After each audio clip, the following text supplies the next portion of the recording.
you know what? The main thing is it's a pleasure to play in this team, honestly. Like, the players, the staff, everything, the togetherness that we have is unbelievable. And I think the sky's the limit, because the main thing for me, I've never played in a team like this, that we have everything. We have, like, the experience of the older guys, we have the younger guys, and the main thing is that togetherness. You know, we have talent, we have just everything, honestly, you could ask for in a team, and I think that's why we've been so successful. But like I said, you know, there's one more next week, and I can't wait for it. We all know. One more game. Jack Grealish is only saying what Kylian Mbappe, Trent Alexander-Arnold, and other footballers have been saying over the last week. Man City are the best team in the world right now. Don't care if they're saying that through earnest feelings or through gritted teeth. Players all over are recognizing what City are in the middle of accomplishing. United fans are attempting to throw on the caveat that their win means more because they were homegrown.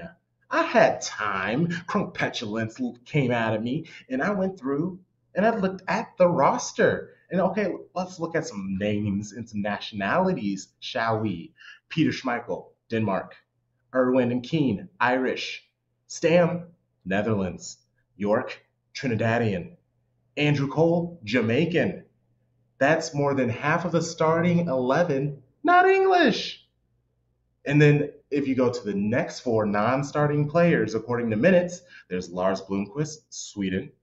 John Johnson and Hindenburg are from Norway, and Ryan Giggs is Welsh. Not to mention their backup keeper is from the Netherlands. Make it make sense, y'all. How is this homegrown? Y'all just be saying things to try to take away our shine. Just loud and wrong. I keep saying to you guys all the time, be loud or wrong.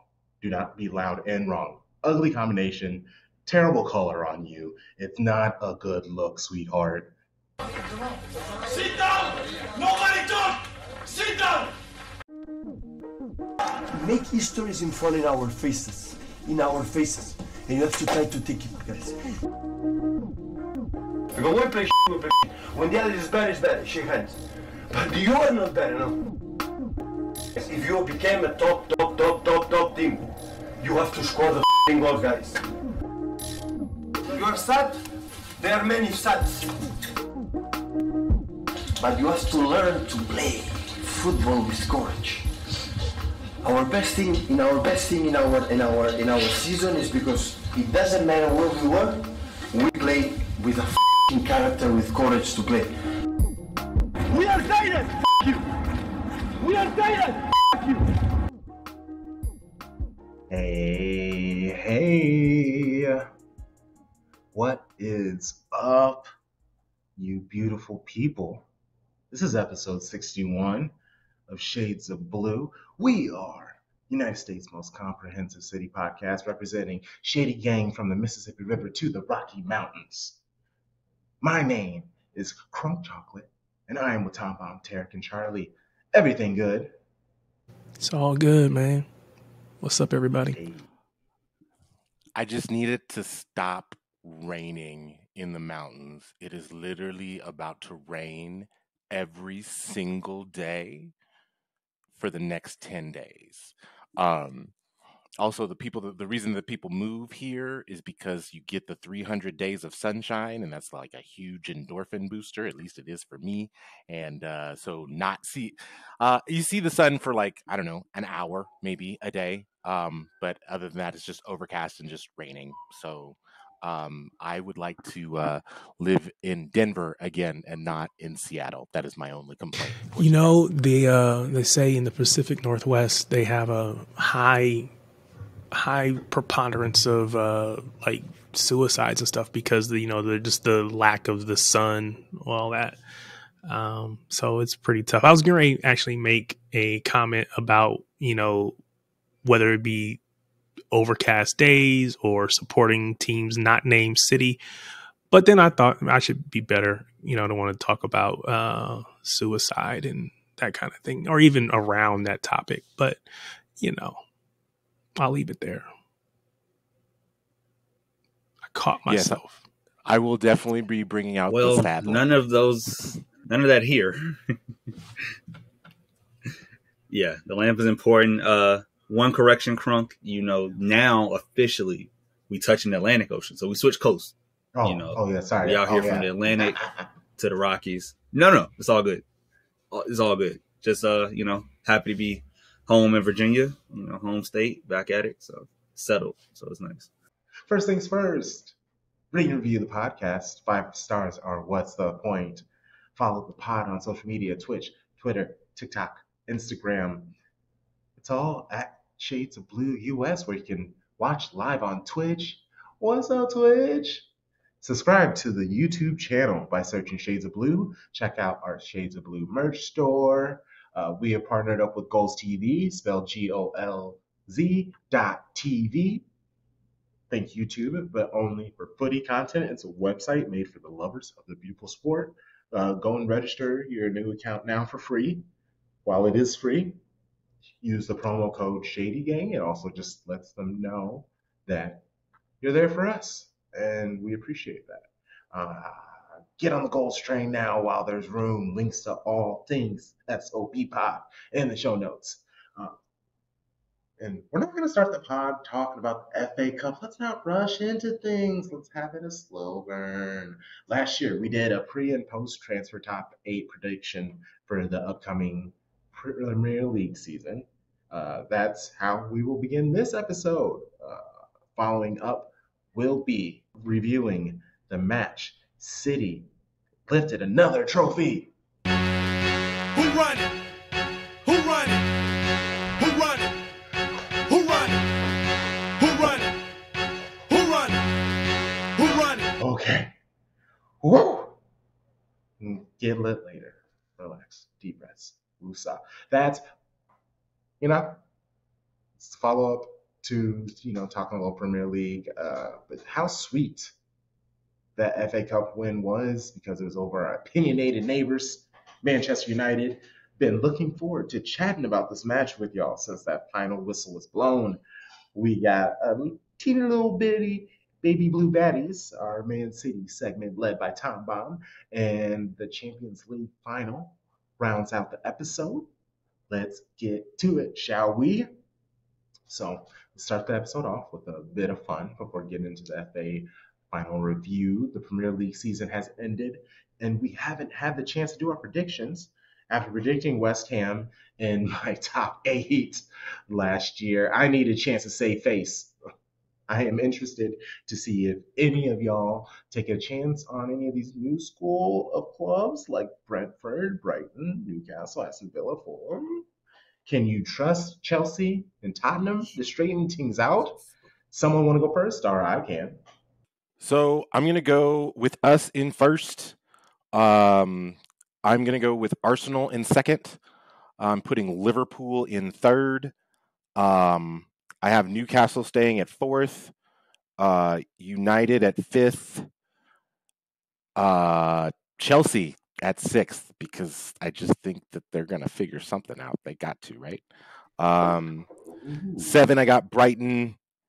And 8, I got Brentford, because we got some. I know that this is pre-transfer, but the transfer rumors are not trending well for the Tottenham Hotspur club. It's not. It really isn't. It's not looking good for them at all. And that brings me joy. All right, I'll go next. So first, City. Who's stopping us from that quadruple?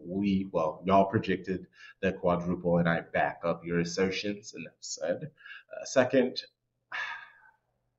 honestly, after like 2 to 4, I don't even really know. It could be anywhere, but I do think United could get that second spot. They had a good season, and I think they'll trim some of the fat and come back better, unfortunately.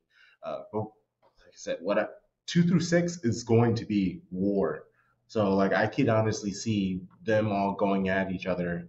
So, terribly for them, but fantastic for us. We could end up clinching earlier next year than we did this season.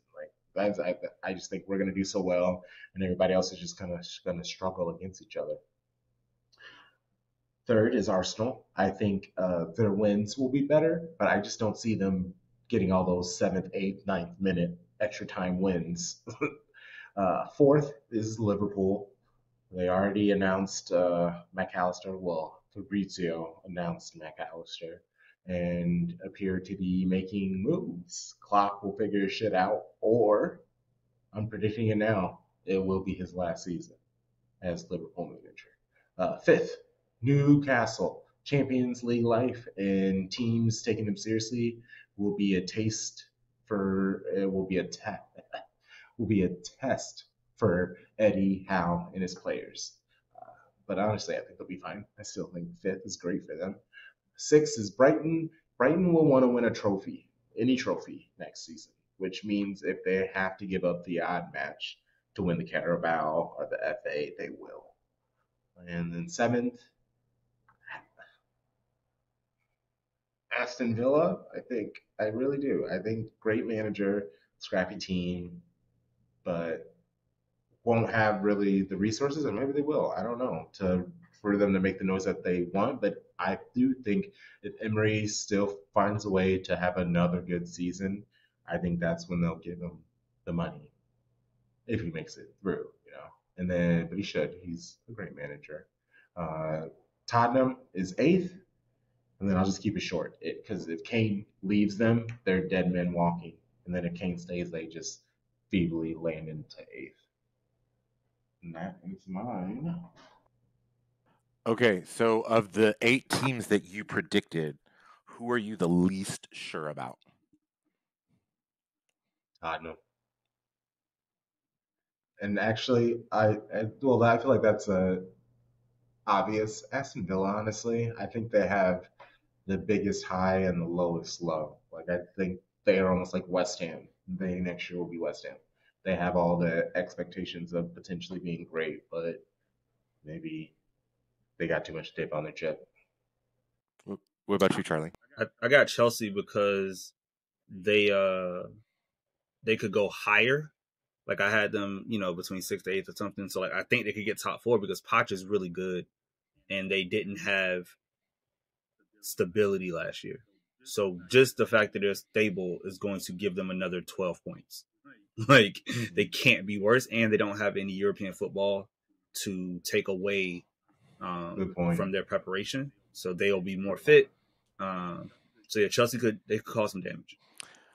I think for me, I'm most uncertain about Brighton. I'm not sure if they're going to have they obviously have a very, very good foundation with De Zerbi there, but I don't know if they're going to have the resources to be able to compete in all of the competitions in which they want to compete. Because I think that they want to have a strong Europa League showing. Obviously, Trunk, you said that they, are going to fight for a cup. So that might mean that they drop a few league games in pursuit of one of those cups. So those are the ones that that's the team I'm most unsure about. Yeah, and I feel that with Brighton because they they're walking a tightrope because they are talented who find great players and move them well, and they've been hitting on all of them. But what if you start missing, or you're not able to get the money expected for these players, or you're not able, and by the misses, it's not necessarily you missing on not being able to sell players, it's you yourselves. You move this first player up and you think that they're one of these greats, and they end up not being it, and that can really put a huge damp in everything, especially if they expect to offload at least one player for significant cash, and if that was supposed to be the next player in the next 1 or 2 years, that pushes their entire plans 1 or 2 years. So I don't know if they just hunker down and try to become one of the quote unquote big guys and just try to build up money and build up assets for a few years and see what they can do, or if they just keep being that, stepping stone. I don't know. It's interesting.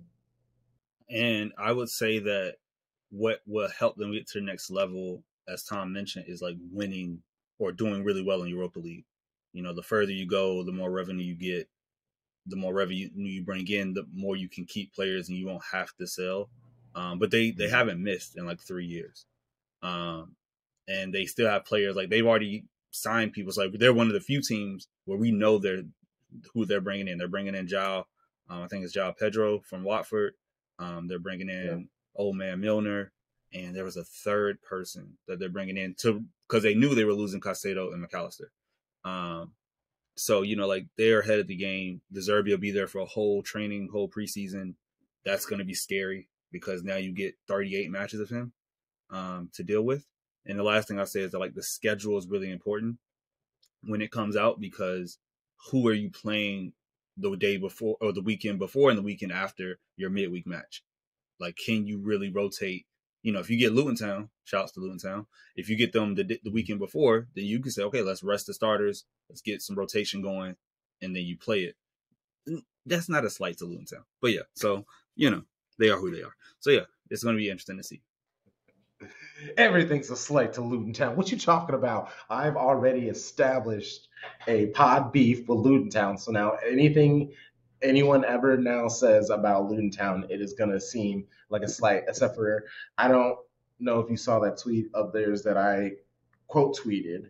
They like shared a video of them doing like this awful foul on a player. And they're just like, and that's that lower league nonsense that you can get away with down there. But up here, it's just like, come on now. So it's just, what is the team that we're going to see? Are we going to see these shithousers, or are they actually going to try to enjoy the year up here? Either way, I don't care. I said we're going to stomp them out, so we're going to stomp them out. Luton Town. And then bonus, I do think Wolves, Luton Town, and Bournemouth are going to be the teams that get relegated. Wolves kind of give me big Leicester City vibes. It's kind of like an old team who had the talent, and I mean, obviously they didn't win a Premier League or anything, but they have an older team now, and they're kind of towing that line between scrappy and maybe not good, and definitely can't score to save their lives. So yeah, I think unless they do something big, they're out of here. I think we flip it, and you get this year you had no teams promoted get relegated. I think next year all three go back down. I don't foresee. Is it Sheffield United? Oh, I'm sorry. No, Burnley stays up. Burnley's the only one that stays up. So whoa. Yeah. My bad. I forgot because I was thinking like Sheffield. I was thinking Luton Town. I forgot about Burnley. Burnley is going to stay, so that means like the other two are going down for sure, and then somebody's going to be Leicester City and take that drop. Yeah. I agree with Charlie. Sheffield's going back down. Luton Town's going back down. I also agree with you, Crunk. I think that Bournemouth, they saved their season with a nice little run at the end, but I don't think that that's sustainable for them. So I think those are our three relegated teams for the next season. Yeah, and I just said Luton because, I just want to pick on Luton. We have established that you're a bully, so yes. Hey, everybody should thank me for going along with it. I titled the episode that. I am okay with me being a bully. I know who I am. It's fun being a bully sometimes. So we'll keep it moving to City versus United. He knows what I think. It's no doubt, but maybe some of you know it. We are neighbors. No United neighbors, no neighbors. So we live in the same floor. So for many years. So he's a close friend of mine. So the player is exceptional. But hopefully we can finish in the good way. Chiki is working, and hopefully we can do it, because the season has done. Is just exceptional. Not being part in the important moments. I don't forget Aston Villa, the 2 goals score, or this season many times scoring important goals is for the fact that how important it is. in many, many reasons. That is me getting ahead of myself. That is Pep speaking about Gundo. First off, they're neighbors. What? They call them a best friend. Oh my goodness. Heartstrings getting tugged. Gundo leaving wouldn't be from a lack of love. Plainly, he just wants to change the scenery. I don't have this clipped, but he said it in one of his post-match interviews. He's been at City for 7 years. That is the longest he's been at any squad. Gundo, if you really do look at his contracts, he did play almost like a little, like he kind of had like Tevez vibes, where he would just kind of go who would give him the best chance to win and pay him well, and he'd come in, mind his business, and do his work. I mean, that's good for him. That's what you're supposed to do. I know the latest is he's close to signing on for one more season. He wasn't able to get the proper send off this season because we were too focused on, when coming back, then the FA Cup, now the Champions League. Selfishly, I want him to stay one more season for Gundo to get his flowers while at City. Starting 11 was Ortega earning the right to play in the final. People were shocked. I don't know why. Akanji, Stones, Diaz, Walker, Rodri, Gundo, KDB, Bernardo, and Grealish and Milan up top rounded out the starting 11. City fans hitting the Poznan while United starting 11 was announced. Mad, disrespectful, and I loved it. Oh my goodness. Ooh, chills.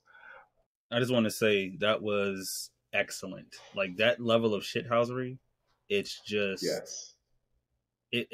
That's when I knew we were gonna win. I didn't know it would be a blowout or not, but like, I mean, we all predicted big wins on the pre-show, but like once your fans are that up for it, you're like, okay, the boys are gonna bring it home.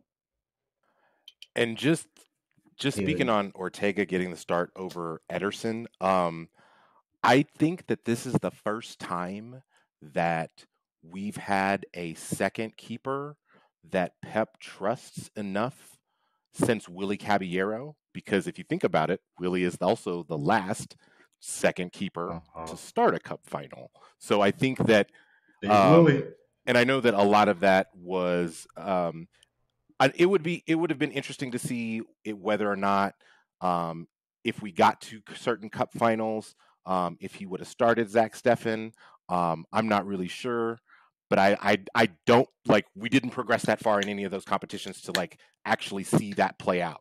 And I'm not sure, honestly, even if we did, I'm not sure we would have seen that from Pep, because I don't think that there was that trust there in the player yet. I mean, did you forget the own goal? Oh no, I meant in a final. Oh, but I mean, we couldn't get that far specifically because of him in a competition. So like, yeah, okay. I guess that was just very like you. It's very on brand of you to still see the slights and the wrongs and still give someone the possibility and the opportunity to play when I'm just like, get that motherfucker out of here. Just like, no, what are you talking about? Did you just... Oh, right, you're being mindful. Good on you. I try.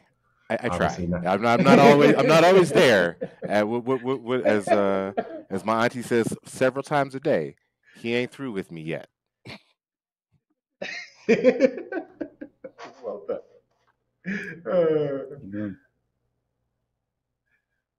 So kickoff.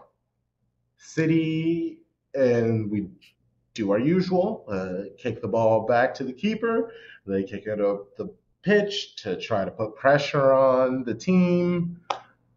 And Milan has the ball back. Kevin gets his head to it to Gundo, and Gundo just says, fuck it, it's David De Gea. Motherfucker was rooted to a spot. Just watch the ball fly past him. 13 seconds. The fastest goal ever scored in an FA Cup final. We're confident, and we were confident in the FanFestLive kickoff show.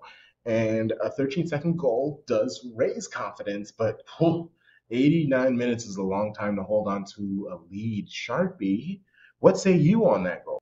I want to start with the people involved. Like, let's talk about it, right? You have the old guard and the new guard combining in the 4 players that involved.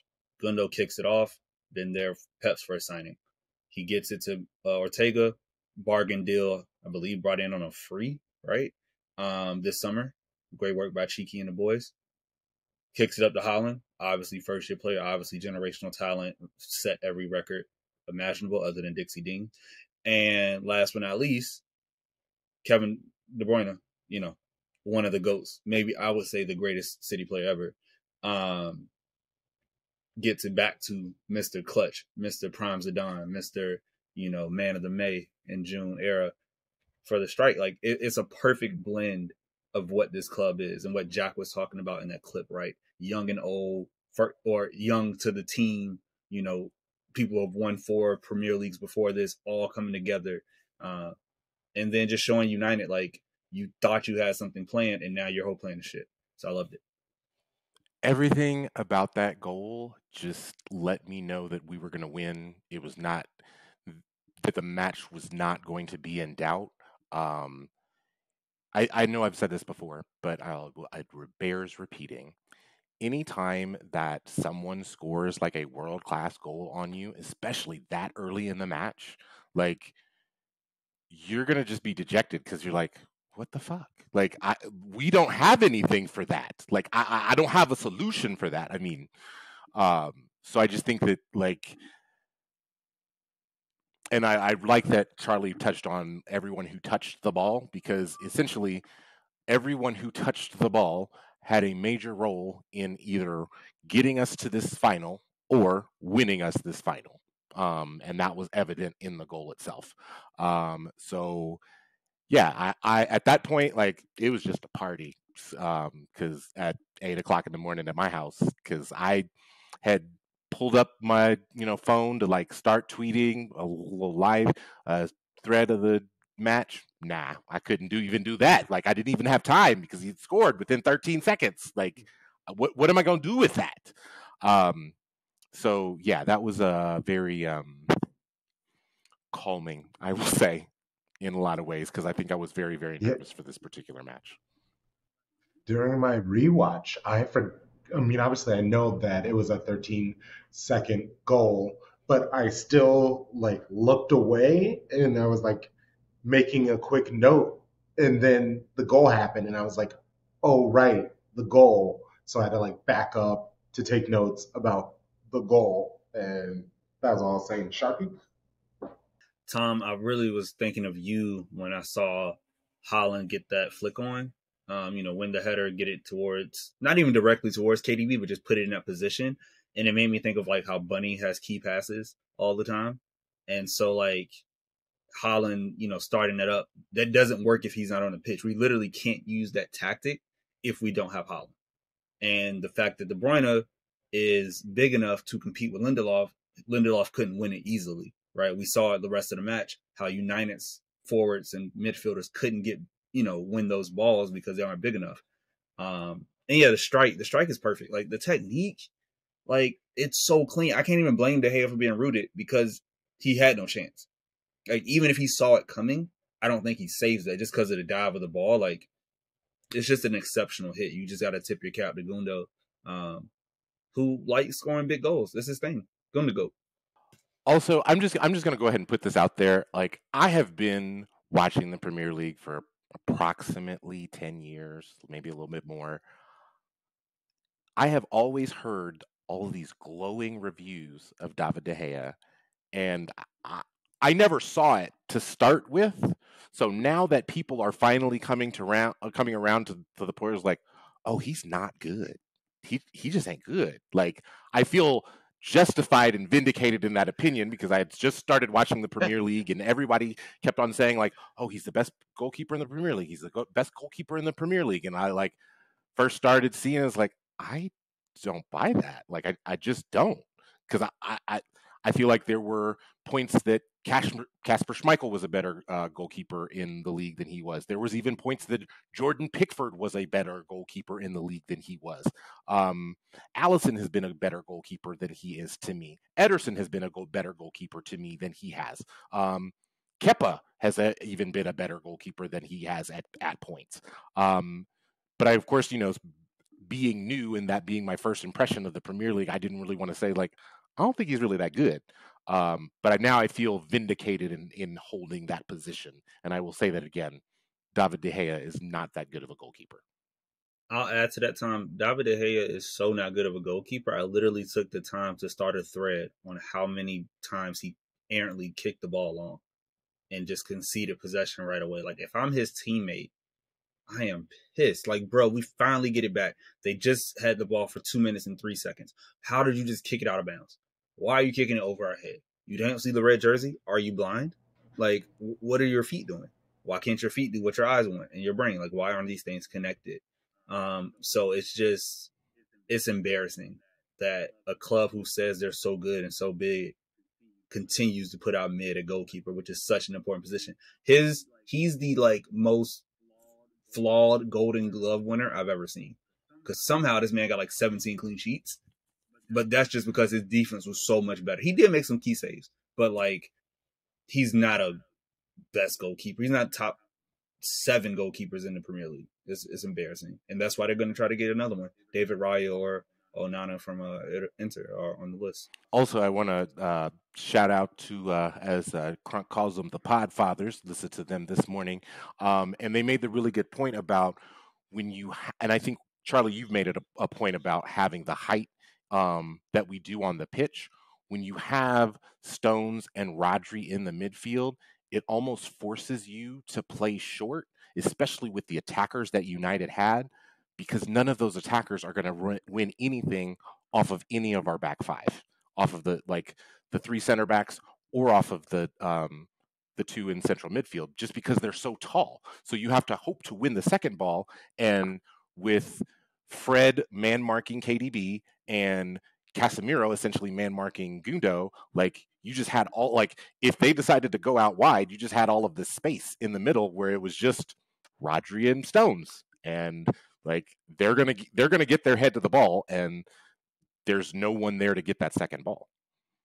And last thing I'll say before we keep going in the match is that Ten Hag could kind of be slighted for not starting Wout Weghorst, because he was their only true striker, and he at least would have been a target if you wanted to play the long ball strategy. Because when he came on, he did make a positional difference. He's someone you have to account for. If you play Rashford as a striker, it's easy because he's not a big guy. Our center backs can handle him easily. Wout Weghorst is literally 6'6". So I think that was probably Ten Hag's other mistake. Well, not other, but his first mistake in not playing his real number 9. Love it. So City, overall, they looked solid, looked real good, except for just like a random bad pass. Rodri missed a header a minute later after our goal from a set piece, leaving De Gea again frozen, only watching, praying the ball goes wide. Grealish, he scuffed a shot wide. Anytime United would get the ball trying to counter, there would be many more blue shirts down the pitch than red, believing City could win by 4 or 5 with Gundo's speedy goal. I mean, good on Erik Ten Hag. This is the only compliment I'll give him, because, they kept the score low. They managed to do something right against us. And I mean, did anybody really see what they were doing? I mean, obviously it was just like the specific man marking, but I don't understand how the man marking. Why was that giving us such a fit? We've had people man mark us all season. It's what Arsenal did, and we still handled them. The difference for what Ten Hag did is that, and I tweeted about it, but then I was wrong. He put 4 players. They basically were set up in like a 4-2-4. And the reason for that is he wanted to force the ball out wide. He didn't want us to be able to go through the middle to either Stones or Rodri, and then like directly or instantly have the advantage. So that at least slowed us up, and we had to do a lot of recycling of the ball. So it cut down on tempo. Now we broke it, and we definitely got forward, but it took more time than just like 3 passes, and now John Stones is flying down the pitch, right? That came later in the match because they were stretched. But even after the goal, give United credit. They didn't lose their shape. They didn't like flounder and concede a quick second, right? Like the fact that they made it up into what I know you're going to get to, which is the penalty, and it was only 1-0 is a huge, kudos to them because it could have got ugly. Okay, so I didn't necessarily see the match play out this way. I thought that once we scored the goal, first of all, I thought that this was the most defensively organized that I had seen City in like a month. I thought that our rotations were good. We didn't let them counter. I think that the early goal, we were like, okay, we're gonna let our foot off the gas a little bit. Yeah, we will still work to create chances, but we're not going to go hunt them in the ways that we have in the past. So I personally thought that that was more of a us thing than a United thing. That was my takeaway from that.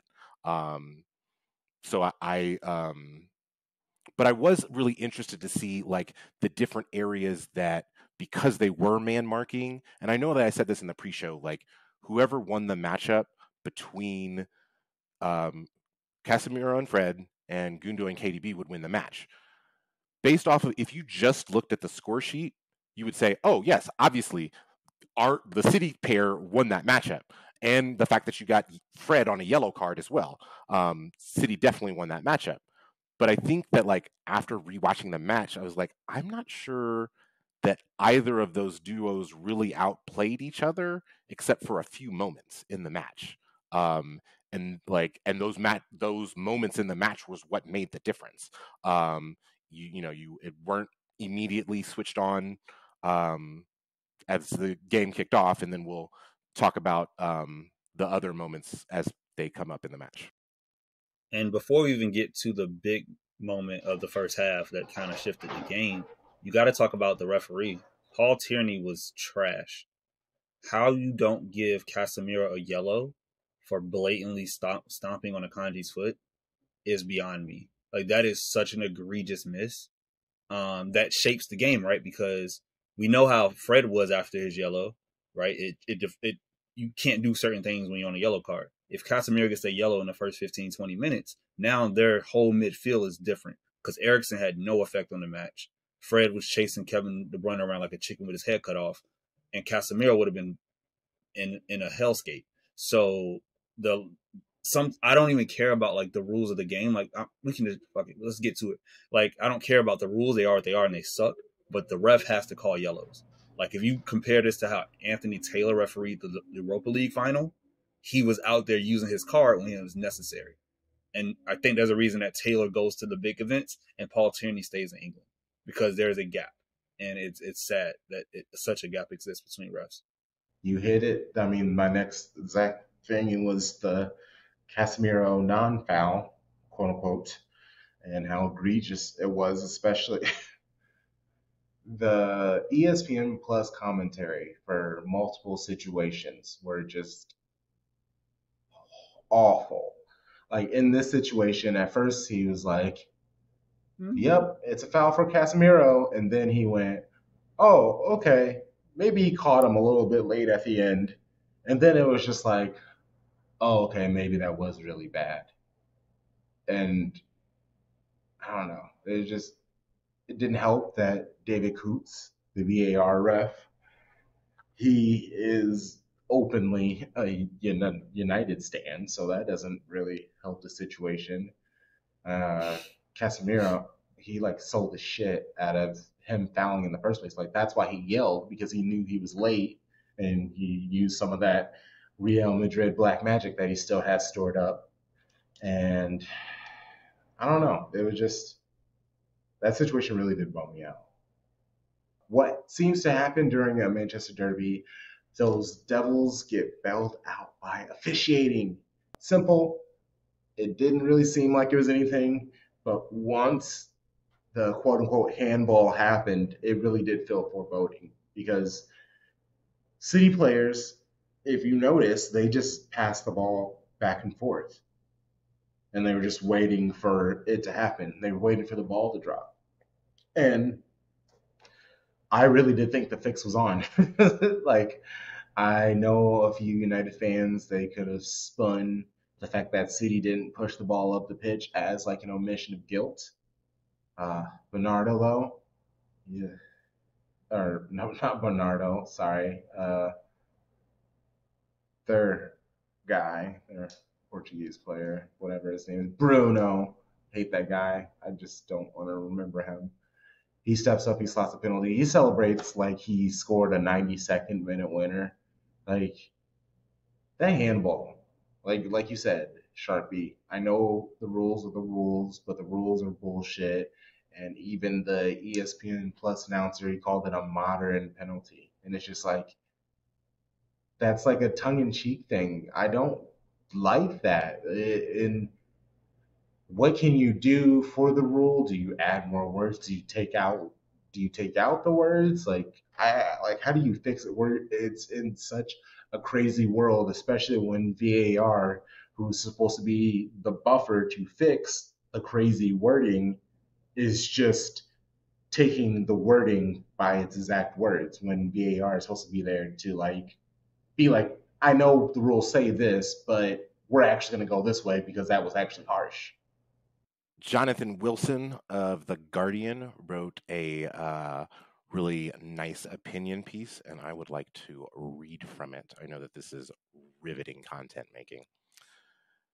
Quote, "It's as though with the power of VAR to examine what would usually exist beyond the cognitive powers of a referee that the International Football Association Board has decided to ask not whether anybody has deliberately tried to gain an illicit advantage, but whether anything has happened for which a penalty could be given.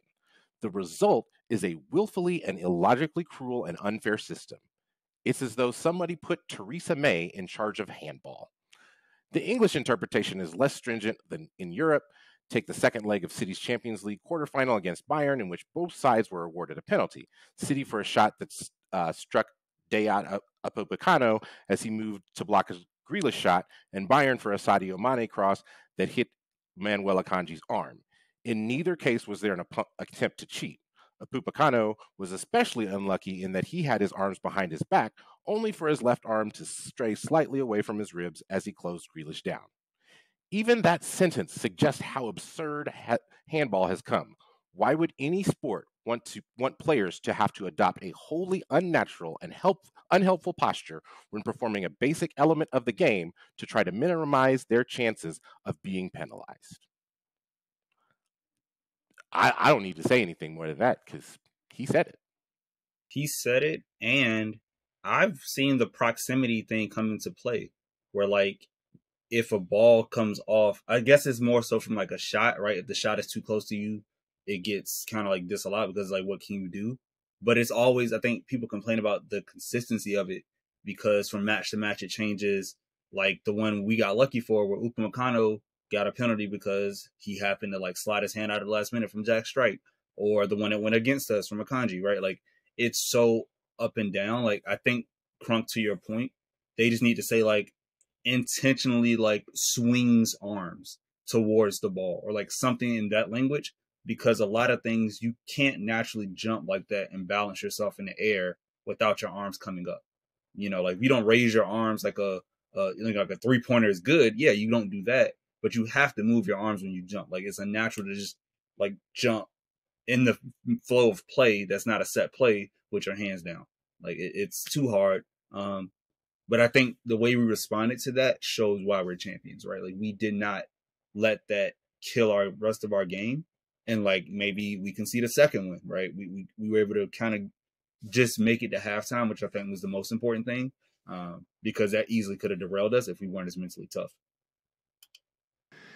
And especially I would like to see the team in comfortable moments, the moments that maybe we don't feel good being stable, and say, okay, you have time, we keep going, no complaining much, and go to the next action. So that was Pep and the pre-match presser, just generally talking. And when we gave up that penalty, that was what popped in my head, was Pep just being like, hey, when things get tough, that's what we're going to see.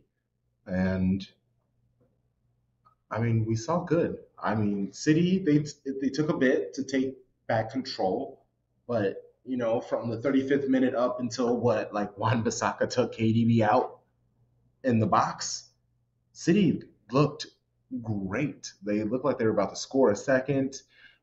Between Kanji's foul, Halan getting kind of like held on and messed up with, Fred constantly kicking everyone, Casemiro constantly kicking everybody.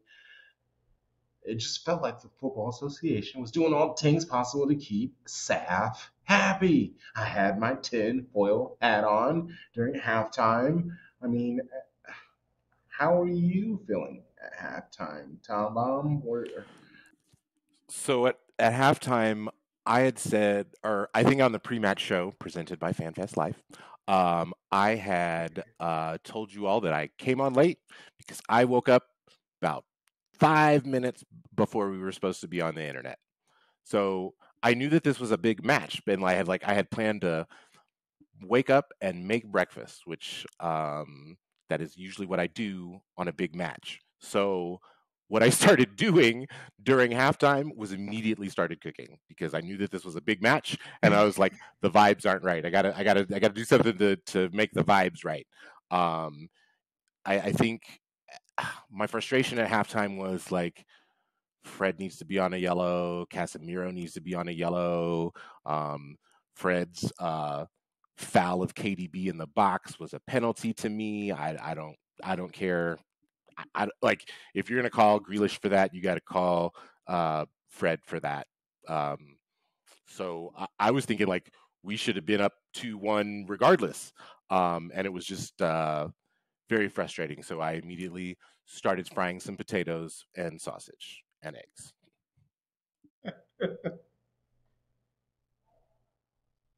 Oh, That's incredible. I was just thinking that I didn't know if we were gonna score 1 or 2 goals to win, right? Like I knew we were gonna win. I just didn't know if it would be like matching, like if I was gonna win all my bets, because I had one bet that was like City win by 2, and then I had 2 bets that were just like City win overall, or City score 2 goals and win. So like I was concerned about my money at halftime.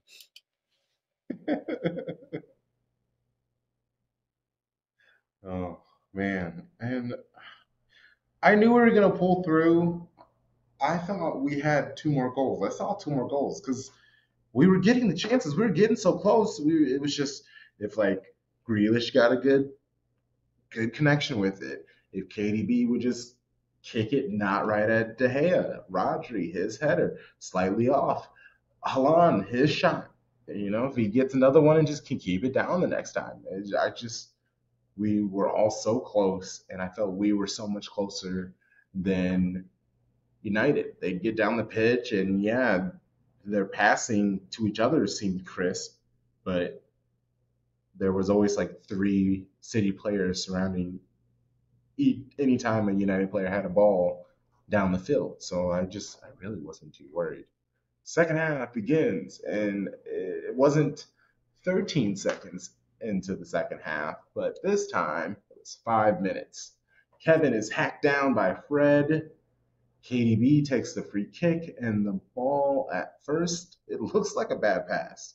KDB knew what he was doing, though. He found the hot player. Gundo, he didn't get all on the shot, but it was enough. The ball split 2 United defenders, which gave De Gea no time to react by the time he saw the ball. Luckily, Gundo saved me. That was Grealish. I actually meant to play this. I don't think I really played well at all today, to be honest. But obviously, I give the penalty away, which I think was the worst. I don't know how it's a penalty. I'm not even looking at the ball. But luckily, Gundo saved me.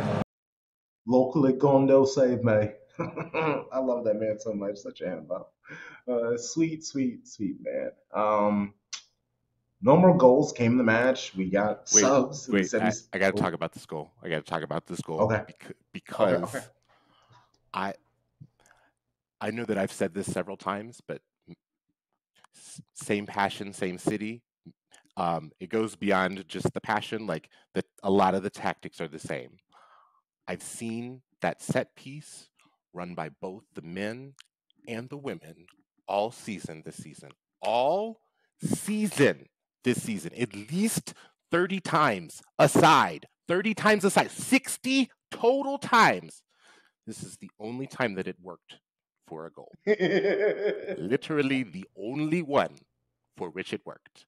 So I was thrilled to see that actually happen and that volley actually go in, even though it was probably the worst volley in the history of the FA Cup.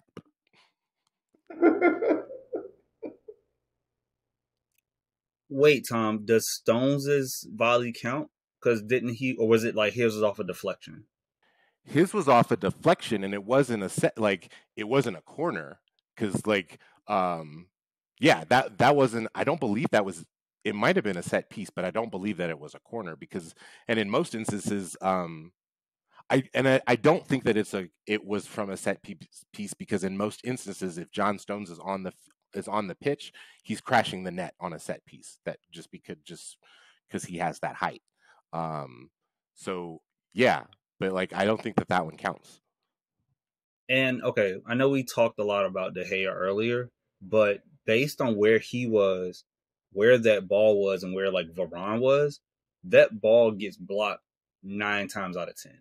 Like it literally just went over his thigh, and then that slowed down De Gea's like reaction. So like it's crazy. Like both things can be true. Like he's a bad goalkeeper, but like in either goal, I don't think it was his fault.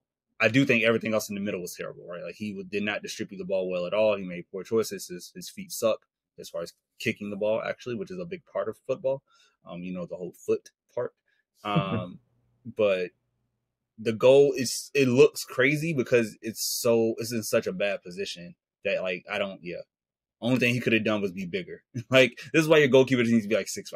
Like just get you a Courtois or Allison. Like you just need a giant to kind of cover up those things that shouldn't get through. And Ten Hag, his little punk tail, called our goals soft in his post-match interviews. He was like, people can try to say that whatever they want about our penalty, but they have their goals. Those were 2 soft goals. It was just like, I don't know, two soft goals. I mean, soft goals for me are like tap-ins. Those are still like you got to do some things for those. Like I don't know, calling them soft is that's hate. That's obvious hate. Like maybe you could call them unlucky, but calling them soft, it's just like it's not like it like came and then bounced off of some dude's shoulder and fell in.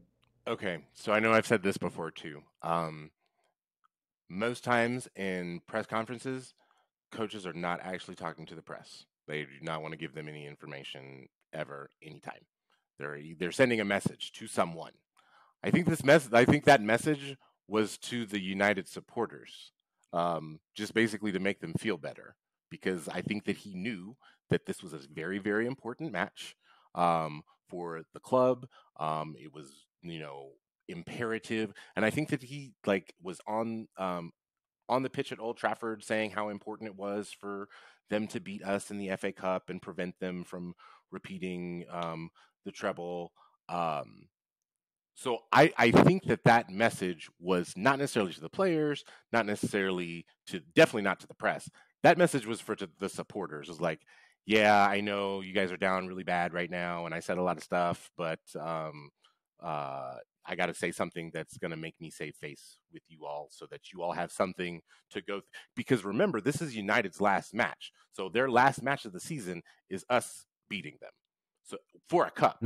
So they have to remember that all summer. So he has to try to kind of change the narrative on that discussion so that that's not all that we're talking about all summer. So you also, this is annoying to do, but I would just say this. Not having 2 of your preferred front 3 really changes the match, right? Like if they have a healthy Martial if they have Anthony on the wing, they can do more offensively. But once you take away those pieces, Jadon Sancho is just not it without a number 9. Jadon Sancho was great at Dortmund because he always had a striker. It's just like most wingers, right? You need a striker to help you unless you play in a false 9 system. So Sancho wasn't ever going to scare us against Akanji. He's not fast enough. It's not like Anthony who'd be like, okay, at least he might just run past you. We don't know. Martial would have allowed Rashford to play on his left. Now, I still take Kyle Walker because he can shut down Vinny, he can shut down Rashford, but at least it puts Rashford in a better position. So we were going to win regardless. It just would have been even sweeter had United be fully fit, because I've seen people talk about it, which is the true thing. That doesn't dampen it at all, but it definitely doesn't make it as great as it could have been to take away every possible excuse from United. And those bucket hats, which are now souvenirs. If they would have had this, they almost possibly could have won. It almost only counts in horseshoes and hand grenades. And you can make all the excuses you want. It happened. It is what it is. Like bocce ball. Yeah, man. I just shout out to bocce ball. But I don't know. Bocce. I'm just oh no. Lawn games, don't even get me started. I am here for all the lawn games. Anything that I can play with a beer in one hand, like cornhole in Eastern Iowa, like it's a religion. Are you serious? Disc golfing? Oh, it's over. Like just any and every way we can just shrink our faces off and recreationally play a sport. What up, Tarek? Welcome back, sir.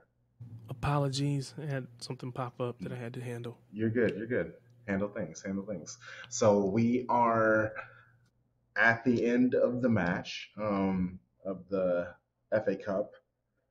I guess what were your thoughts? Let's get you caught up on the hot takes. So let's start off with Gundo's goal. Like, were you able to watch the match live? I watched. Let's see. Yes. Yeah, no. So hold on. I was so thrown off. I know I was so thrown off. Congratulations to your daughter. Like, oh man. So she graduated. I had this written in everything, but yeah. So she graduated that day, but it was a little bit later in the afternoon. Okay. So, I had to run and pick up like some of the balloons to decorate and everything with. So I'm in my car getting ready to leave to go get these balloons. And so that kind of threw me off. So I'm thinking, it's early in the match. It's going to be cagey from the beginning. They're going to, try to keep us out, and nothing's going to happen until about, 25, 30 minutes in. I got plenty of time. I get back. I ain't even halfway get in my car, get outside my neighborhood good. And it's like, we already scored. I'm like, I'm excited because I'm like, I'm angry, not angry. I'm disappointed because I didn't get to see it live happen. Yeah. But I'm like, we can't start no better than this. This just makes my day even that much better because I know I got the graduation. I know I'm gonna be distracted. I don't even got to worry about it. It just sets a good tone. So I didn't see the first goal live. Of course, I saw it on the replays when I got back. But yeah. So what did I think about it? Again, just hearing it on the radio. Literally, the guy, because I'm in my car, so I got the radio going. But I don't even think they had told you who was starting where. We had talked about it already that morning, but he didn't even get a chance to get the lineups out before we had already scored. It was so quick. So my thing was, it's a great way to start. We always try to start fast. So that was a perfect, you couldn't even ask for a better start. So now it's a matter of, okay, let's not get complacent. Let's keep our foot on their necks and not let them back into the match. So that was kind of my thought coming out of that. Okay, so then what about the string of interesting calls? So there was Casemiro cleating a Kanji, there was naturally the handball, and then there was also KDB getting taken out by Fred that was a no call. So how was your thoughts, I guess, on overall the officiating? And then naturally, any of those, if you want to go in on those. Well, pre-match in the live stream, I said if they referee the game correctly, they don't really stand a chance. The best bet they have is to try to be physical and, hope that they can get away with it because the ref is just like, oh, well, it's a derby game, so we just kind of let them do what they do. And I kind of felt like to a certain extent, this ref was kind of just letting them, again, because you could say the foul by Casemiro on whose ankle did he step on? I forget. Anyway, the Casemiro Akanji's. Was it Akanji when he cleated Akanji? Yeah.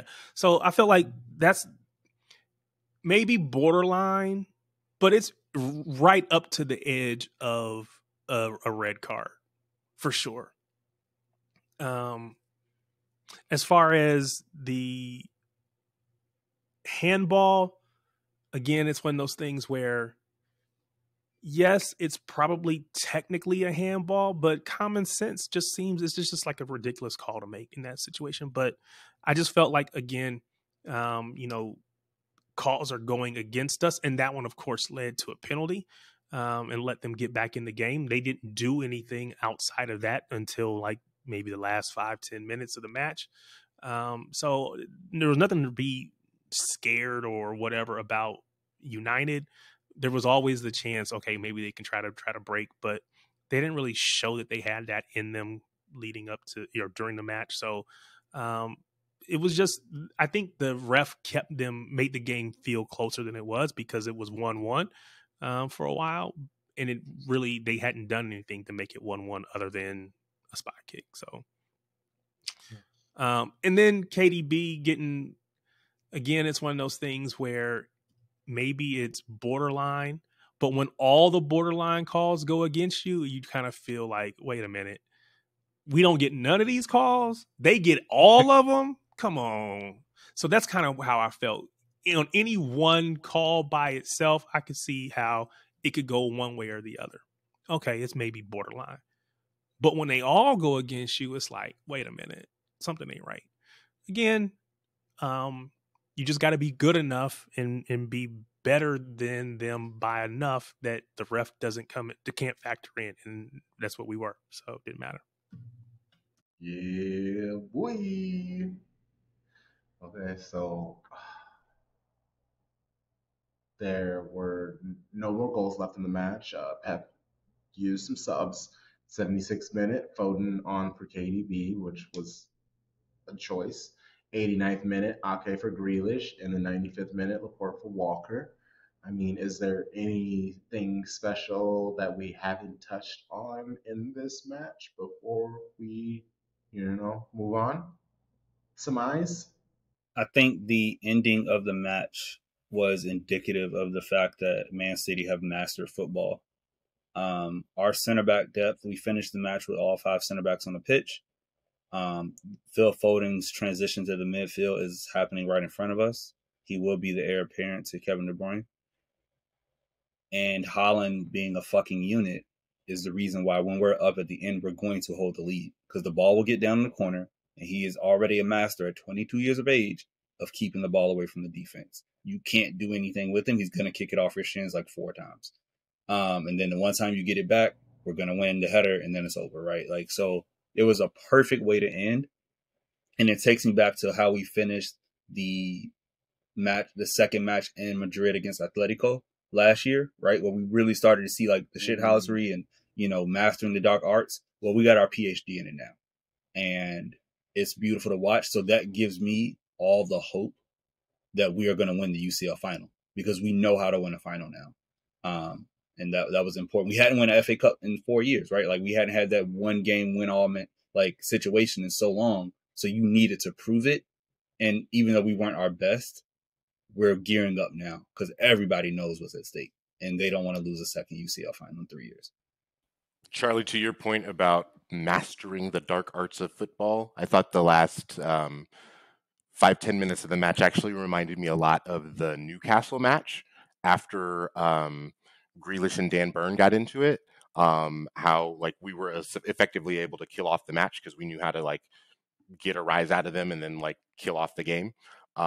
It reminded me a lot of that, and so like just being able to see how our team, how this team has progressed and grown and evolved has just been so interesting. And I really do think that that is why we are completely primed to go into Istanbul and put a trophy in our trophy case that has never been there before. So final whistle. And I mean, only other clip I have is John Stones was asked about him and his new position. And I don't know, it's just his honesty about it it's kind of nice and refreshing. I've really enjoyed the understanding when I can receive a ball, the timing, my body shape. I feel like the players that played in there, they've just naturally got that kind of 360 vision. They know what's behind them. I've not got that, so my body shape, receiving the ball.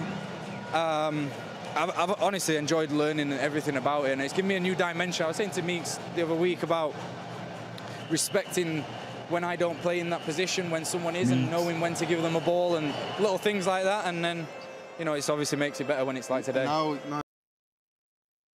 Yeah, he's the man, and what he's able to do in that position, and what him being in that position overall as being a guy who's 6'2", 6'3", his size and what that means to like what people try to do when they try to long ball us to death and try to catch us on the counter. You can't really do that when it's him and Rodri like side by side, ready to like go at it in these air duels. It's just lovely to see that our team at least is set up to handle whatever, and obviously the team will change next year, but worst case, we know we're at a treble standing like foundation. I really want to know what those trainings looked like post World Cup, where essentially John Stones had to learn from Rico Lewis how to play this position. Like I had to be just so fascinating to watch. Like you have this 18-year-old kid, like Stones and Walker. That's what I was going to say. Yeah. It wasn't just Stones. Yeah. It was Walker there, just too. All of these old dudes just like asking this 18-year-old how he does what he does. Yeah, like Pep saying, Walker, you're not doing it good enough. The 18-year-old does it better. Stones is cool with it, but Walker, I can't use you there. So those training sessions had to be fascinating to watch. Like it would be interesting to see if anybody videoed those and we got to see anything about that. The turn that he made in that match was just so it just shows the confidence that he has on the ball.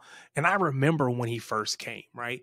And people were saying, "Oh, he gets caught on the ball too much." And again, he always had that ability, but no one other than say Pep really envisioned how good he could be on the ball. Because when we brought him in, again, it was one of those things where, they spent all this money for this, just, a center back that's not good enough, another defender that doesn't know how to defend, or all this stuff they were saying. But Pep, man, that vision, that ability to see, something. You think about, this great artists that make all these sculptures or whatever, and I think it's Da Vinci or whoever else, and it's like, you can have you see this, you get this big block of granite or whatever it is, marble, whatever, but you can see this finished thing in there, and you just got to bring it out. And it's like Pep was seeing this finished article in John Stones, and he kept working on him. And quite honestly, a lot of City fans would have given up a long time ago. Forget about everybody else outside the club, but even within the club, but Pep stuck with them. Pep continued to have confidence in him, and it's beautiful to see what John Stones has become.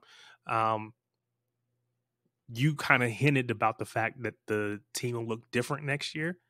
I'm very interested to see, do we continue to play him in that second spot in the midfield, kind of that double pivot, or do we bring in someone that's going to play there, an actual midfielder, and bring him back to the defensive line, knowing that he can step up whenever he needs to, if we play a true 3-2-4-1 or whatever.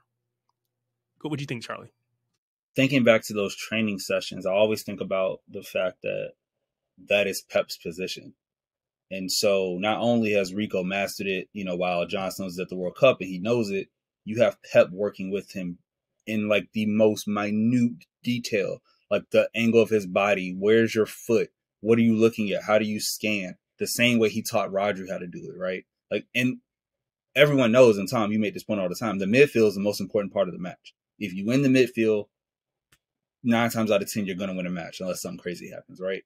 And so once you have the master of the midfield as your manager, alliteration, you are able to really like perform in an expert way because you have all the physical tools, right? You have the ability, you just got to hone it. And I think someone posted on Twitter a clip from when Pep was wearing like the sweater and the tie, and he was talking about how he loved John Stones' balls and how like he will try it. Like he goes after it. I don't care about the mistakes. That was years ago.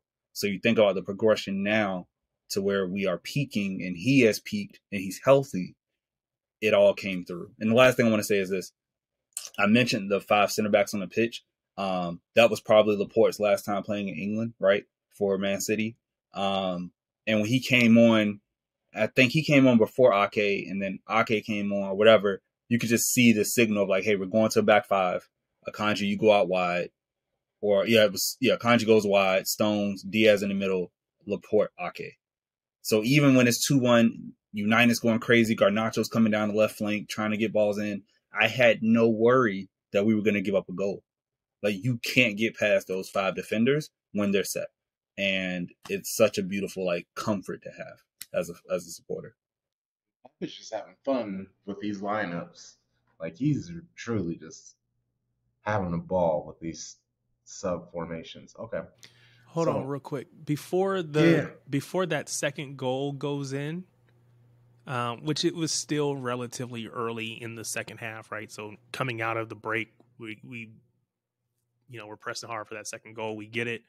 But there were times where I was, I guess, hoping for, and we did make the substitutions, I think like the 76th minute, I think. But I was looking for Mahrez. I was actually thinking, okay, we got to bring Mahrez in to keep running at their left side, Luke Shaw.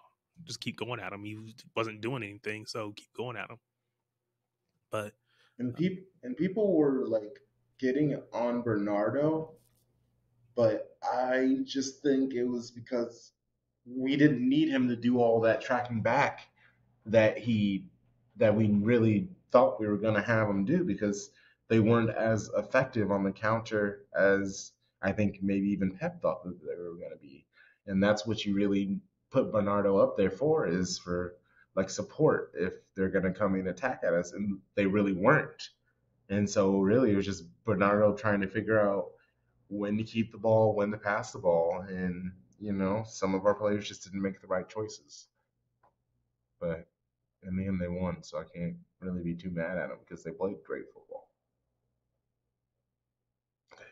So the domestic double, it's really easy for us to just immediately go to the treble. One more match, because that is the energy that is needed for the squad in the match that's coming up. Unwavering belief in the squad. There's 5 more days until the Champions League final, which gives us plenty of time to relish in City's current success. In order to secure the treble, first City had to win the double, the domestic double. Premier League, FA Cup, the most cherished English cup competition, against our most hated rivals, our opinionated neighbors. I'd like to sit in this accomplishment for a moment. I would like to know what you think and how you feel about City's already remarkable season. Sharpie, let's start with you. Up to this point, the season is a 9.5 out of 10 for me. And the only reason it's a point that 0.5 is missing is because we didn't make it to like the semifinals of the Carabao Cup. We just put out the worst performance of the season, right? So that's not perfect yet, but we won 2 trophies, and the whole name of the game is trophies.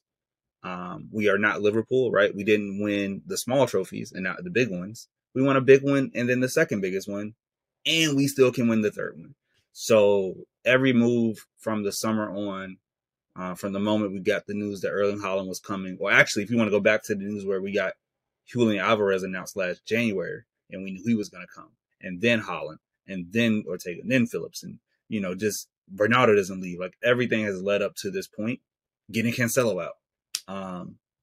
It's time to like really stamp this as the best English team in Premier League history. It's not even close. I can't talk about the Liverpool teams of the 80s with the Euro Cups and all that. I won't go there. But of the Premier League era, if we beat Inter, without a doubt, the best team ever. And it's not even close to 99. 99, they barely won the PL and had to come back in the final.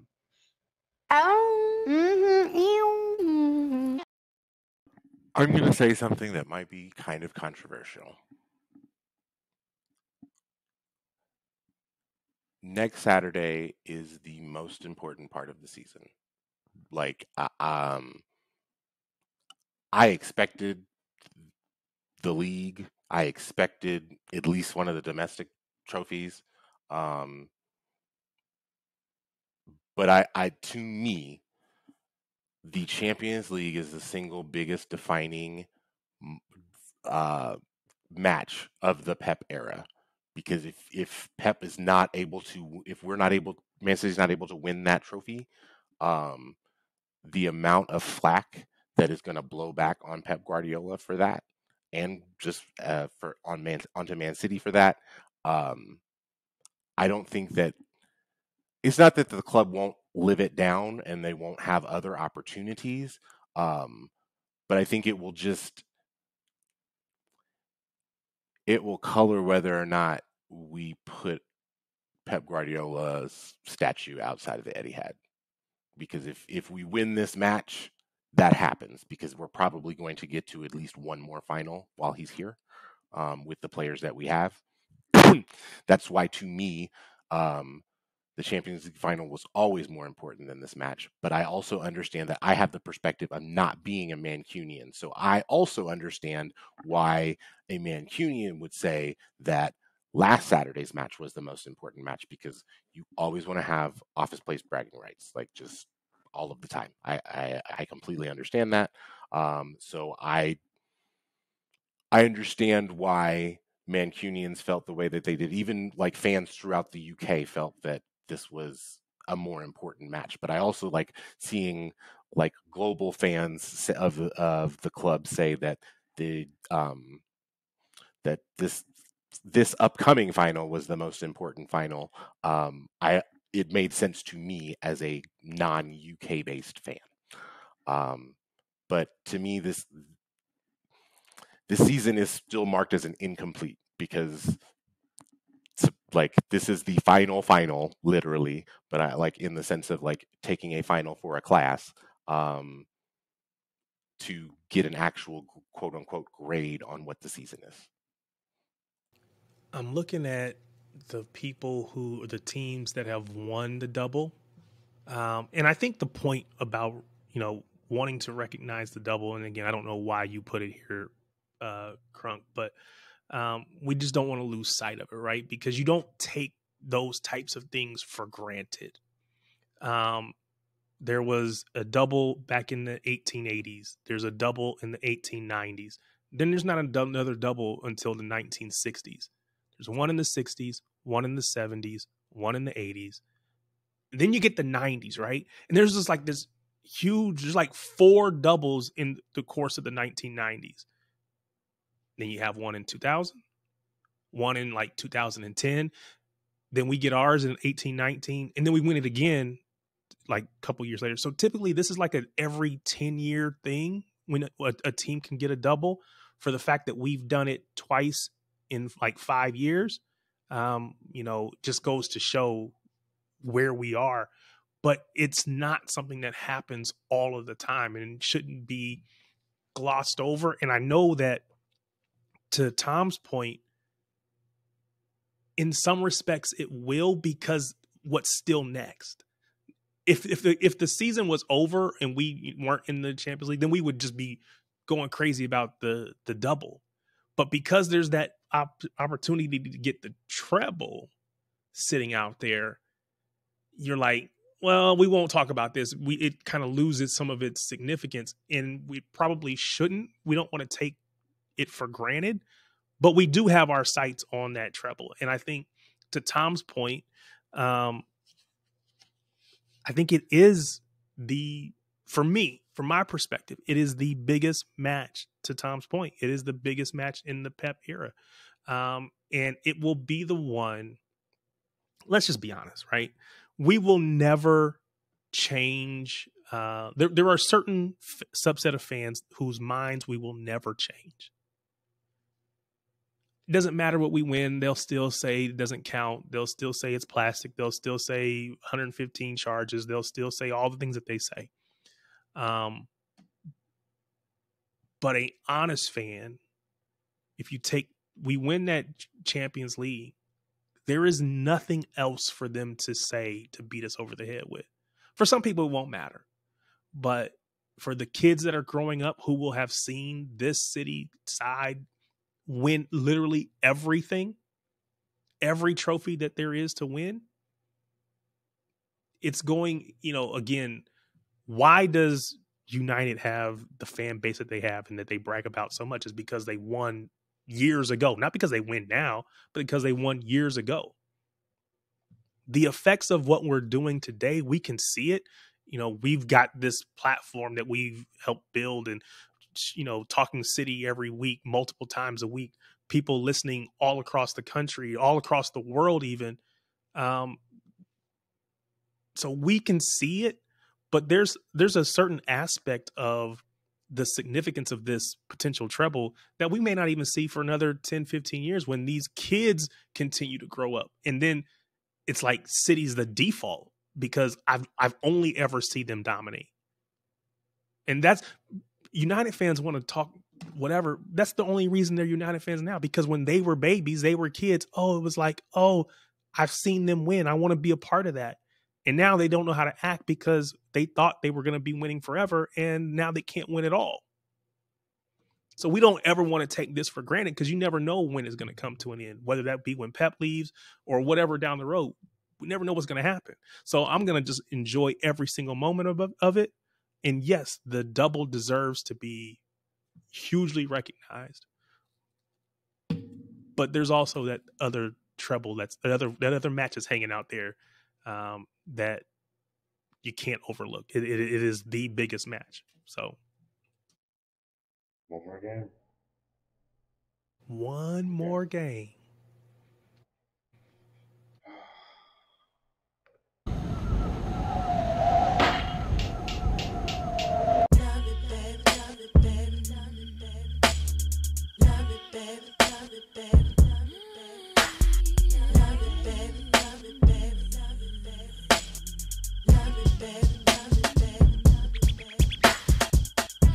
Baby, you don't know what you do to me.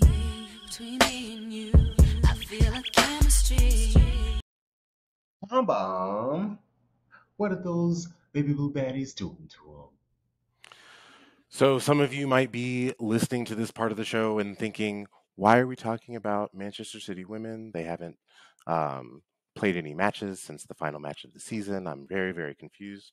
One, I like the music, and it's my music, so I like to let Crunk play it. So leave me alone. Two, There was one of our listeners who actually reached out to me with with a couple different corrections of things that I misspoke on. Shout out to Flops for keeping me honest. I really do appreciate it because that means that people are engaged with the show. So that's awesome. First, I want to note that Real Madrid has not actually announced Haley Rasso. They can't as a club. It's just been reported that she is going to. So much like Liverpool can't announce McAllister right now, like it has been reported that he is going to Liverpool. So did want to point that out.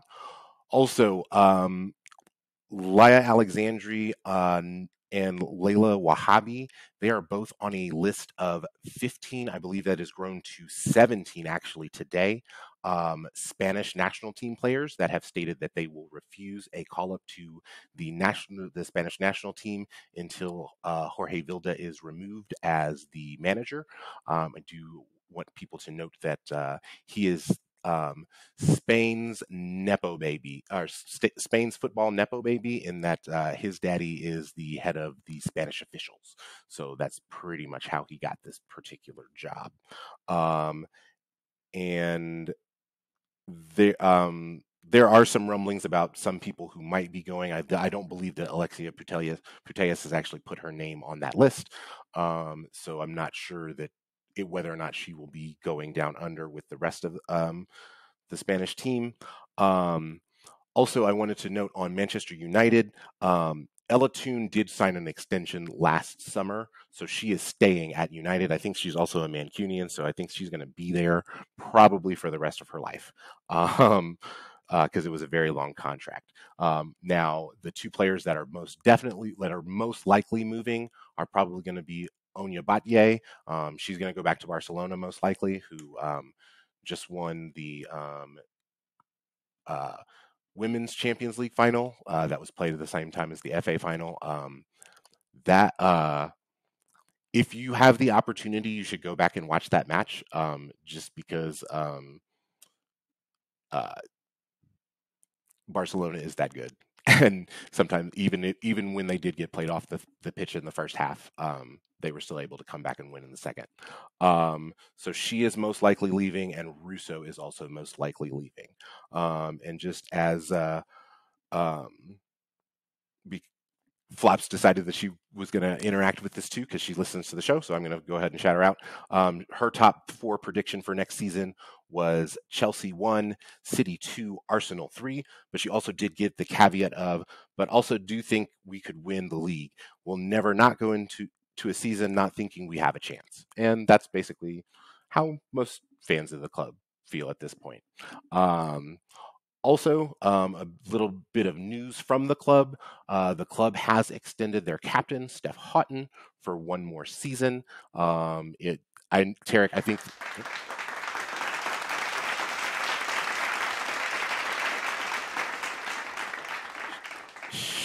She's the connection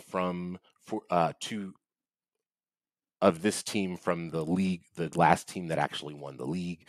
So that is an important link to still have within the club. Tarek, you kind of stated that you were more in favor of the 1-year extension, much in the line of what we want to do with Gundo, what we've done with Fernandinho in the past. And it does look like that is what is happening here. It's great to have her leadership on the pitch. I also would think that it is, she is not necessarily the center back 1 or 2 on this club. I still think that those positions go to Alex Greenwood and Alana Kennedy when they are both healthy. But it is great to have the captain back in the fold, and we know how much she means to this club and how much the club means to her. So it is great to have her back. And those are all the little news and notes that I have for the club. I just want to make a quick note that the transfer window officially opens on June 14th. So that's when all the reported transfers can start to be presented by the clubs. In the U.S., we'll wake up to that news in the morning, I'm sure. Like, you'll see McAllister being put out in a Liverpool shirt. You'll see anything happening in women's footy.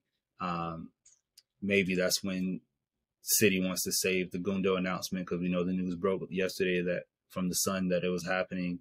Maybe they just want to wait till after the final, right? But yeah, so big things happening next week in football all around the world.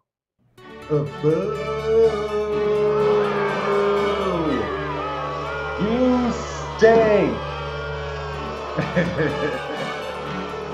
I know, Sharpie. I know you say we're supposed to move on, but you know who you're talking to. Crunk Petulance. I ain't ever stopping the boat.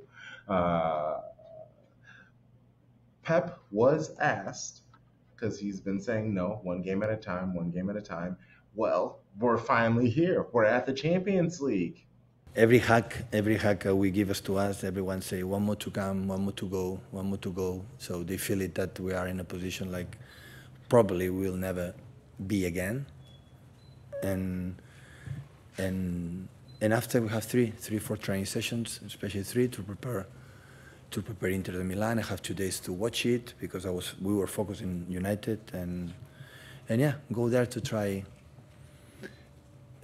Everybody knows it. So we have done incredible seasons, 5 Premier Leagues, 2 FA Cups, Carabaos. But we have to win the Champions League to be recognized. A team like deserves to be recognized. So we have to admit it. Without the Champions League, have been amazing, have fun, but yeah, we'll miss it. So we have to take our responsibility, feel it, that we have to do it. To be recognized the way the team should be recognized.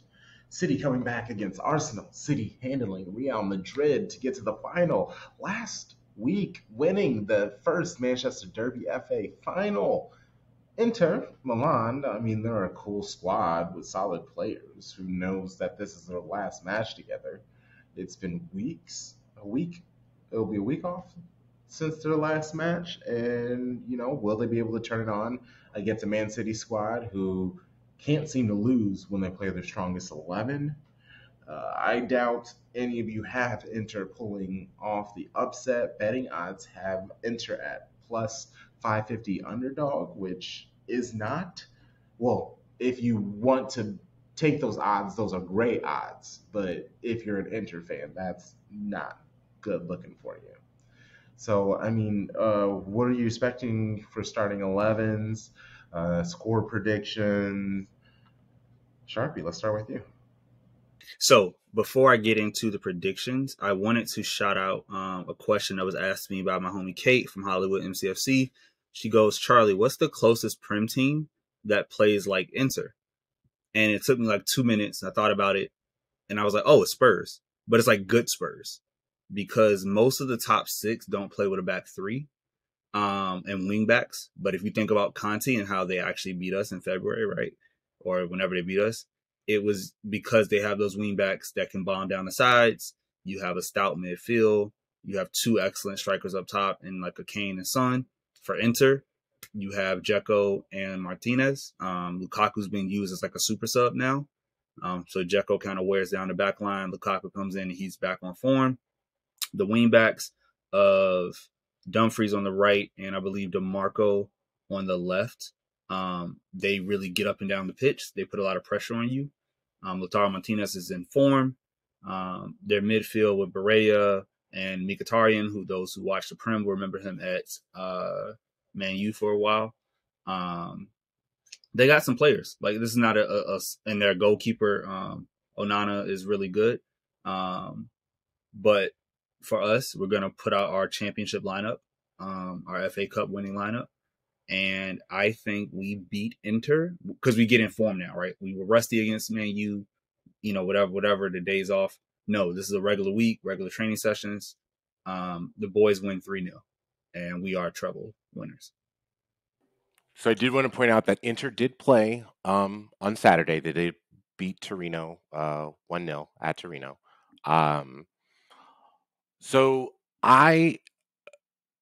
Spurs was the team that I thought about because I was trying to think like who plays with wingbacks like that. And that makes me nervous. I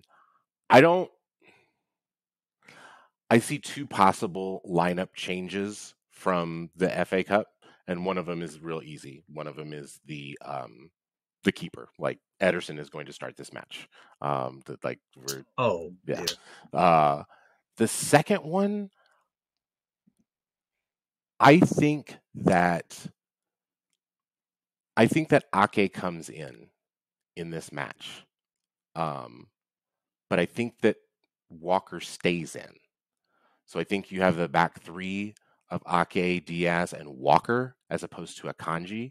And then I think that all of the rest of the lineup is going to be the same, because I think we need to be able to unlock Jack. Excuse me. Specifically against Dumfries, so that we make Dumfries do defensive work. And I think we've seen that Jack is not as effective when Akanji is playing behind him. I think that he just needs to have service with the left foot, like out wide. I just think that there's something that's a little bit different, that the way that Jack plays when Ake is the left-sided center back versus when Akanji is. So I think that Ake comes in to start this match. I think that's going to me. That is going to be the most important thing, is making sure that we pin Dumfries up high, because I think that as long as we can do that, we're not going to have, I think that we can handle any combination of Lautaro Martinez, Romelu Lukaku, and Edin Dzeko throughout the match based off of the defenders that we have. As long as we can keep Dumfries as far up the pitch as possible and not let him get that service out from out wide, or run it whoever starts at that left-sided center back. As long as we can keep him up higher up the pitch for us, we will win the match. I do foresee that happening. I don't particularly think that setting up in a back three against us is ever the best idea. So I just don't think that, because it makes your, when you're basically both, it makes the two center backs who have to mark Haaland change every so often based off of where he moves, what channel he decides to move into. So I think that this is the match where he kind of wakes up a little bit. So I have this as a very exciting match. So I'm going to go 4-2 us, and we will bring home the UCL trophy. See, I feel like they are going to try to park the proverbial Jose Mourinho bus on us, right? I feel like maybe they're going to try to play for penalties. Now, maybe I'm wrong on that. I'm looking at they can score. I'm looking at their Champions League matches. They had a 3-3 draw with Barcelona. They lost 2-0 to Bayern. They had a 3-3 draw with Benfica. But they really only lost that one match, I think, to Bayern, and then they drew the two matches. Other than that, they were winning, but they were, again, it's 1-0, 2-0, those kinds of matches. I think they want to keep it close. They will probably do their best to keep us out. Their back 3 plus 5 midfield will look and feel a lot like a back 8 at times. They'll just be super compact, and there won't be any way through it. And we will have to show and prove that we know how to get through that. We know how to break that down. I think we have proven that throughout the course of this season, we can break down anything that's thrown at us. We've got a plan for it. So I think we will. But I don't think it'll be easy. I think, again, I didn't think it was going to be as easy as it was against United, and they went out and scored in 13 seconds. I don't anticipate that because, they're not as inept as our counterparts in red across town are. But I don't see it being an open end-to-end match. I don't think they're going to let it. They're going to try not to let it be that. Now, if we get up, then they have to come out and play. Then that plays into our hands. So for me, I'm going to say it's probably 2-1 or a 2-0. Let's go 2-0 us. Let's go 2-1 us, because anything can happen, and again, that's why I kind of give space for anything that, anything can happen when you're playing for Man City. So I expect we will win. It'll be interesting to see Dzeko back. I remember when Dzeko was here, and when he left, and all of the, I'm gonna call them Dzeko stands, were up in arms. They'll probably be looking for him to get a little bit of quote unquote revenge. I don't know that he has any ill feelings towards the club. Maybe he does, maybe he doesn't. I don't know. But I think they'll be looking for him to do something against us. I always hate, you guys know this, I always hate when we have former players come back. But it really hasn't been an issue this season. So I don't really see Dzeko being the one that hurts us this time either. So I'm going to go 2-1 us in a pretty ugly match until we get our goals, and then they have to come out and play. 3-1. And I think the one is either early on they respond back and it's just like 1-1 into the first half and we turn it on in the second, or we just put it on them and then they finally get one at the end, and then that's when they try to make it look like they were trying, even though they were lost in most of the match.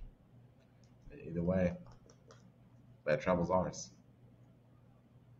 I just want to say that tactically, they're a small team. They play a back three. Only two of them are true center backs, and it's Turby and Bastoni. Darmian is like 6 foot.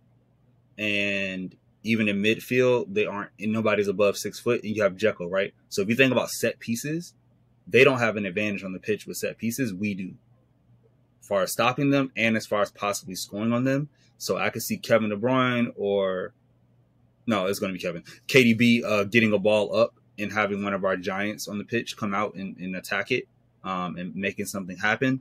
Also, to your point, Tom, about possible changes to our big lineup, other than Ederson, of course. This is a game for Riyad Mahrez to come on. I don't think he starts, but he didn't play the final, and I think like that's on purpose to be like, hey, like we don't need you this week, but in Champions League, Mahrez shows up, and him and Phil are going to have something to say about this match, and Alvarez too, because you got to use all your guns. So unless we are up, unless it's like the only way they don't come on is if we're protecting like a 2-1 lead. But if we're up 2-0, I think Pep says, hey, let me just go at it and kill the game off. But I don't know. I'm talking in circles because he could easily go, nope, let's just keep it as is, right? But I hope that he lets those hungry dogs come off the bench and feast on that back three. Like, I'm talking like literally abuse them. That's what I want to see. They deserve it. They're good enough. Let them go. So I have a prediction and then a question for you fellas. One, my prediction is that I don't think that we will see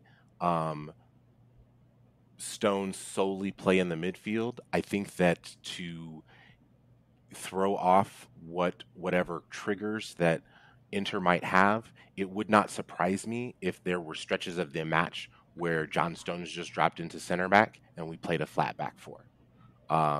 Just to give Inter a different look, because and this will lead to my question. I think that is the quote unquote Pep final galaxy brain move that he will make, but it'll just be an adjustment rather than like a personnel decision. My question is, are you anticipating any sort of Pep galaxy brain final moves? And if so, what would they be and how big or small are they? He plays Milan and Alvarez together.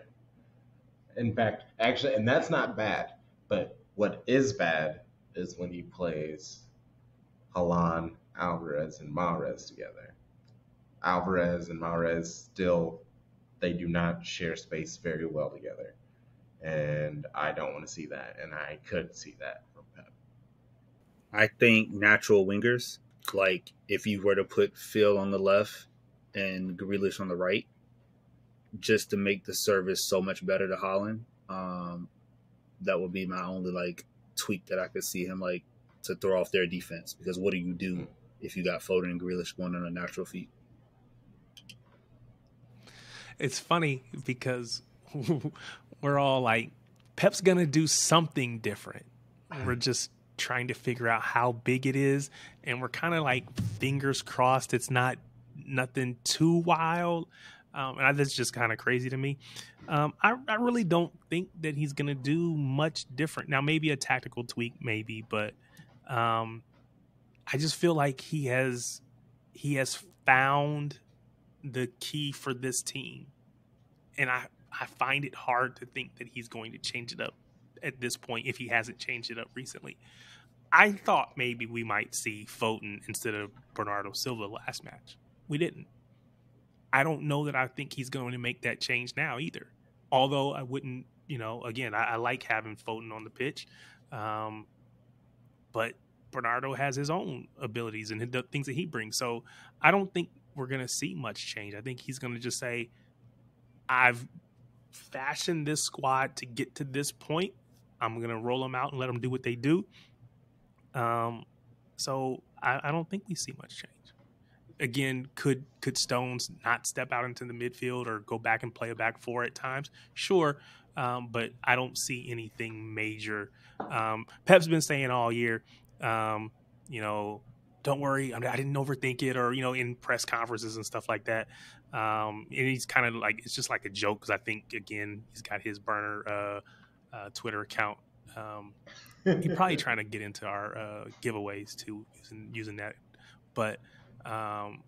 So he's been listening, and I think he's been, just kind of responding to, kind of subtweet style. But I don't think there's going to be much change. Yeah, I'm gonna go ahead and say a prayer. Lord, I rebuke any and everything. So you're telling me that Rodri will start? Unlike 2021.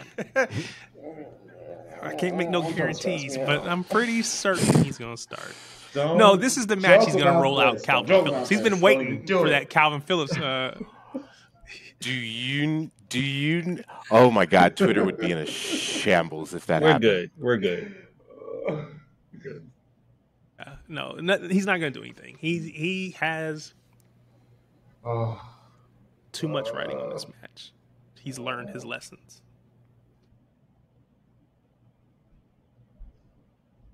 Real Madrid lineup. That's all I want. Just give me Real Madrid. Same like energy, same effort, the pressing, like press their back three to hell.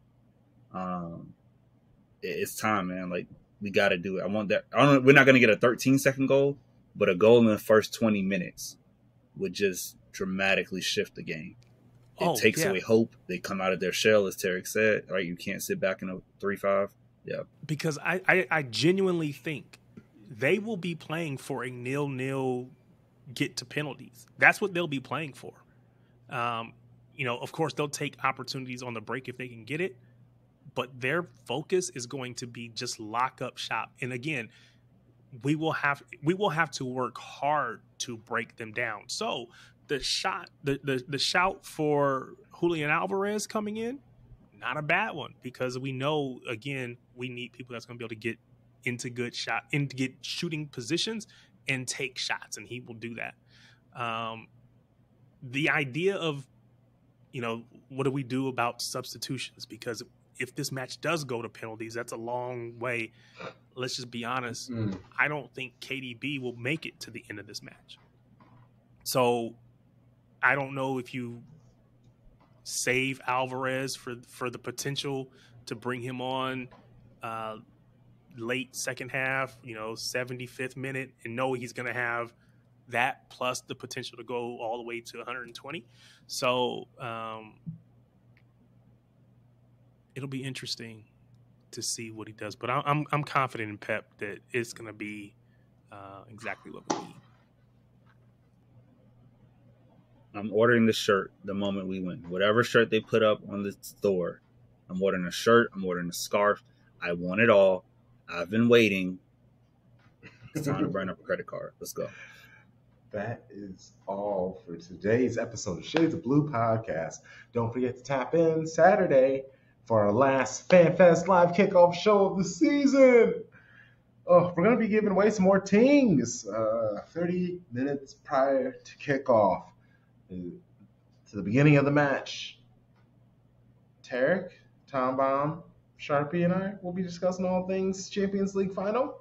Join us on FanFest Live. Turn us on before final kickoff. And then prior to the kickoff show, I'm going to be doing another one of my AMP shows, playing some tunes, doing some chats. It was a good time. It was a little fun. And like I said, I woke up just super antsy.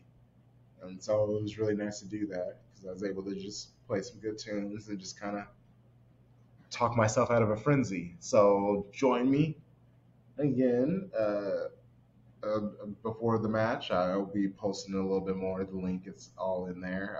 Apparently, the app doesn't work in the UK, I guess. At least there's not an app. I think you can do it on the website. I don't know. It's Amazon, so it's weird. But I just think it's just a good chance to, laugh and dance and relax before we ramp up that anxiety again.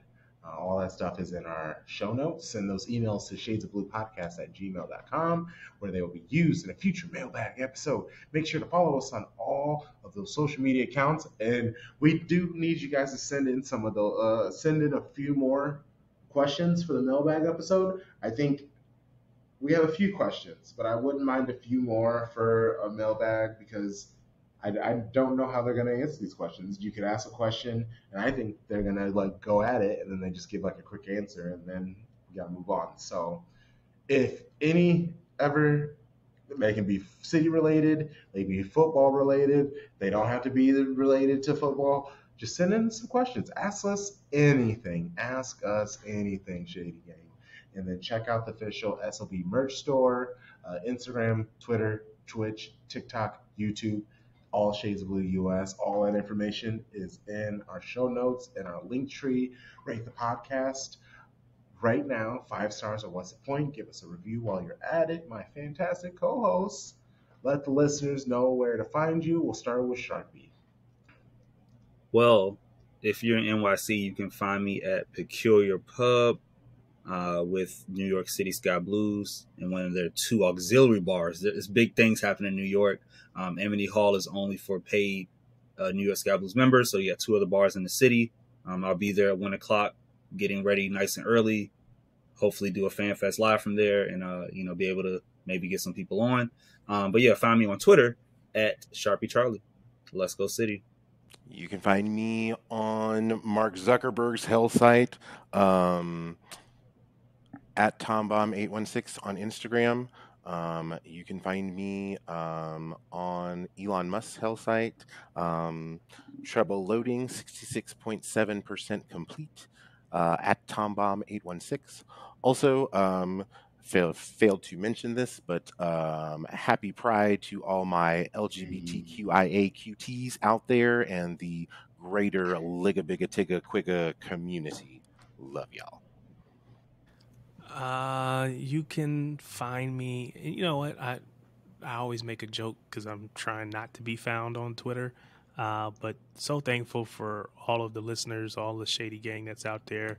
I posted just a quick pic of my daughter after her graduation with our family, and I think my great nephew was in there.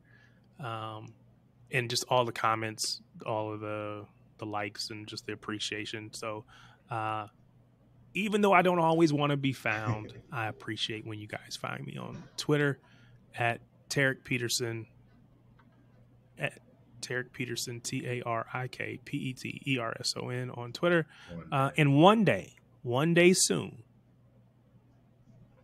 you will be finding me on the Blue Sky Network. But until then, Jack, you can keep finding me on Twitter. I am at Crunk Chocolate on the social medias. CRUNKCHOCOLATE. And you know the vibes. Shady gang, shady gang, shady gang.